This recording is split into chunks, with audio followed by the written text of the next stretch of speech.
Hey guys, welcome to another one of our videos.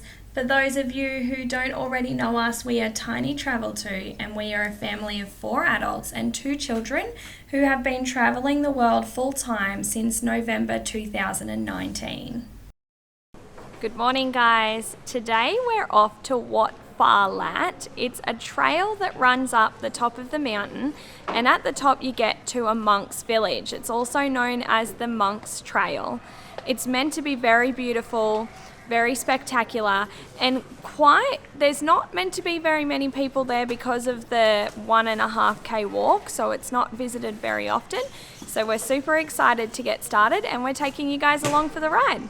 So to get to the Wat, it's a little bit of a trip to get there. We're gonna actually take what the locals referred to as a red bus.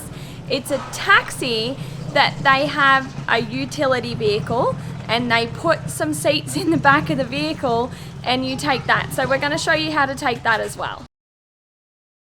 So the best way to grab a red taxi is just when they drive past you, to put your hand up and they'll stop, and then you can negotiate some pricing.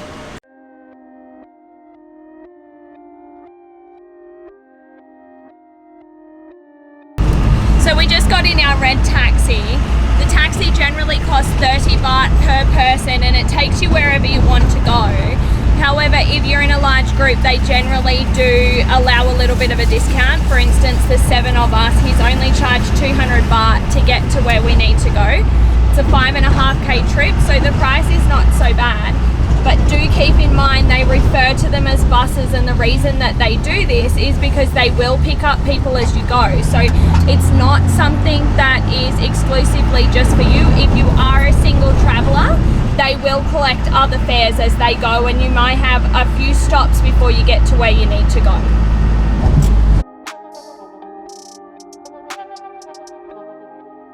We just got dropped off by our red taxi, and now that we're here, it's quite obvious as to why this is not a very popular tourist destination. It was a little bit of a trip up a very secluded road, so when we leave we will have to walk back down that road to get another red taxi. And the path here, it's not trekked very much, like it looks more like a goat path. So we're always eager for an adventure, but I would suggest that if you come and do it, to either bring your own vehicle or maybe organise for your red taxi to come back at a time that suits you, depending on how long you want to spend there or not. Otherwise, you're walking back down the hill like we will be.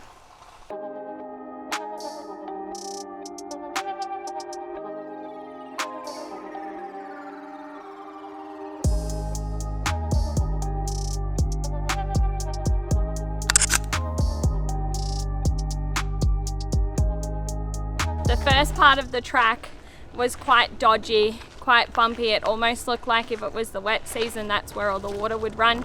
Lots of rocks. But after you pass that, which is probably the first 500, 600 meters, then you get to like a more smoothed out path. So don't get scared if you come here and you're a little bit hesitant on your feet, because it does get a little bit smoother. Maybe I'm fibbing now.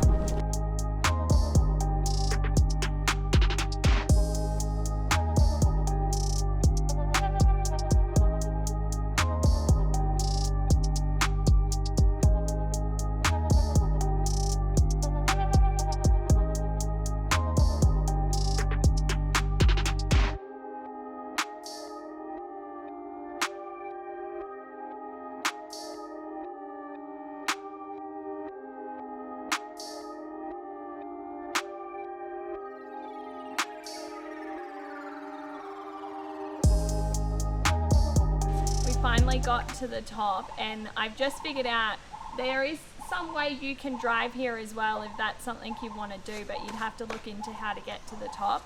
The walk is beautiful though, and it's not too hot because it is covered by a lot of trees, but it's definitely worth it. When you get to the top, there's an amazing view, so even if you're not into the Wats and the temples and you want to see a view of Chiang Mai, this is a great location. You can see the entire city from up here.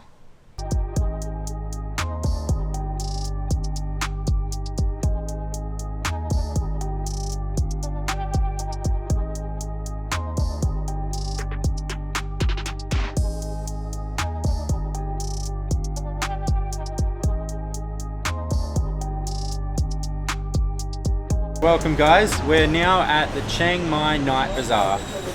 Yeah, so we're actually standing in the middle of it, and as you can see, it pours out the sides of the building, and it's quite a big night bazaar that I didn't look at how many stalls there were, but when you go inside there's quite a few, and it's all trinkets and souvenirs that you can expect from most markets. And they also serve food here, so they have a food hall where you can go and get, you know, whatever kind of dinner you want, whether it be international or local food. But tonight we're actually going to head to a night bazaar that's a block in the opposite direction. So I would say a block north of where the actual night bazaar is. It's called KNEW Night Bazaar. Yeah. Some refer to it as a little bit more trendy. It's definitely the newer of the two. For me, it was the draw card was the food. There's a lot more food options. You've got a few Indian places, Mexican places. It's really, really exciting. So I think it's a little more family orientated too, because it's not as busy as this one. This one is open. Well, I actually think they're both open every day of the week except Sundays, and they open from 6 p.m. They are both only a block west of the Ping River, so it's very central. That's central right, location, easy to get to. And we would suggest to come and check it out while you're in Chiang Mai, but that's what we're going to go do tonight. So come and see the KNEW Night Bazaar with us.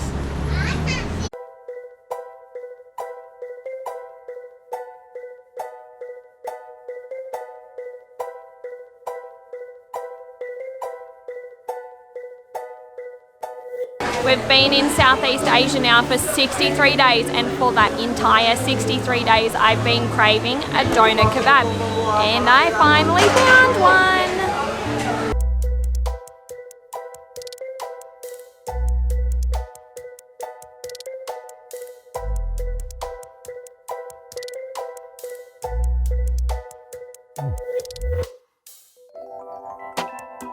How is it, so? Good.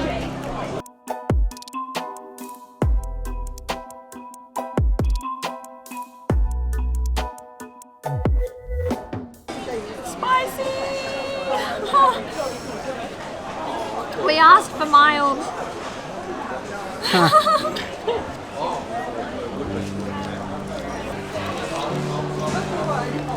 At least they can make kebabs, right?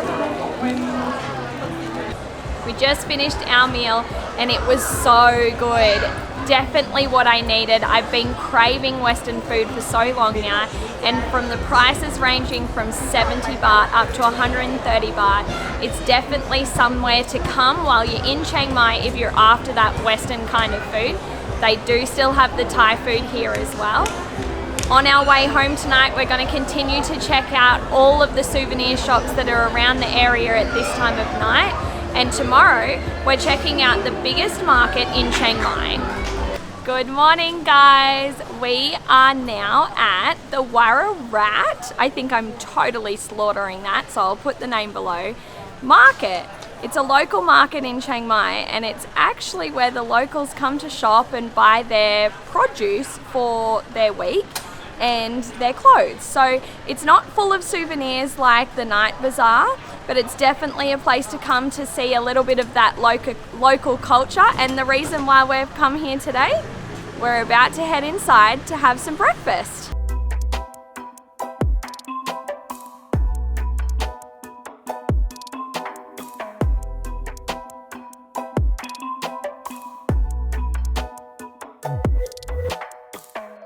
Now see the pancake?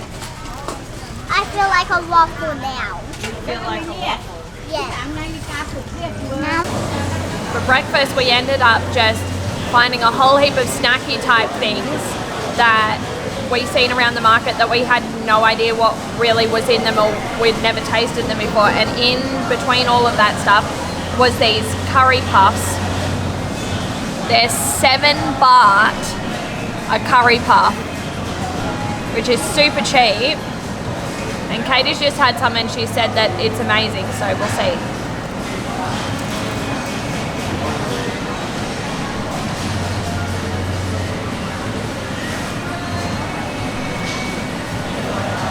So they're made with a spicy chicken, sweet pea, and taro, which is, I mean, I thought taro was only used for desserts, but I think it's really good. The taro gives it that little bit of sweetness that a good curry needs, I think. Well worth 7 baht. So Tiago's just bitten into this, what we thought was a deep fried pork bun, so we thought it would be savoury, and it looks like it's got sultanas or raisins in it, as well as what they call a pork floss, which is like a really finely shredded pork that's mixed with sugar. It's kind of like berry floss, but pork style. So I'm really scared to try it because I'm not into sweet pork like that. But I'm so nervous. No. Evacuate. No.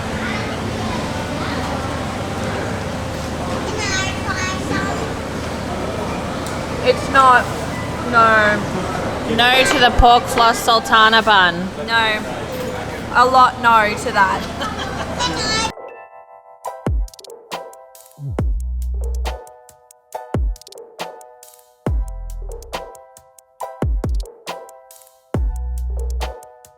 We've been at Warorot Market now for a couple of hours, cruising around, having a look at a few different things. There's clothes, food, you know, snacks, nuts, you name it. There's a little bit of everything here, just like a lot of the markets across the country. The benefit here is that this one's like a local one, so you don't really get the souvenir style trinket stuff, which is great. The locals do refer to it as the big market, which is really obvious when you get here, because getting lost is a massive risk. It takes up at least 2 big city blocks and spills out onto the areas around it, so when you do come, give yourself plenty of time. Make sure you're ready to buy, because there's going to be something for everyone, but just don't forget that it is huge and you can spend a whole day here and possibly get lost. We just finished off at the market and we're now here at our local hangout to have our lunch. But that's it for us in Chiang Mai, and we've completely finished our second country. Tomorrow we're flying off very early to Malaysia. That's it for us. Remember to subscribe, hit that button below. Remember to hit that thumbs up, and we will see you next time.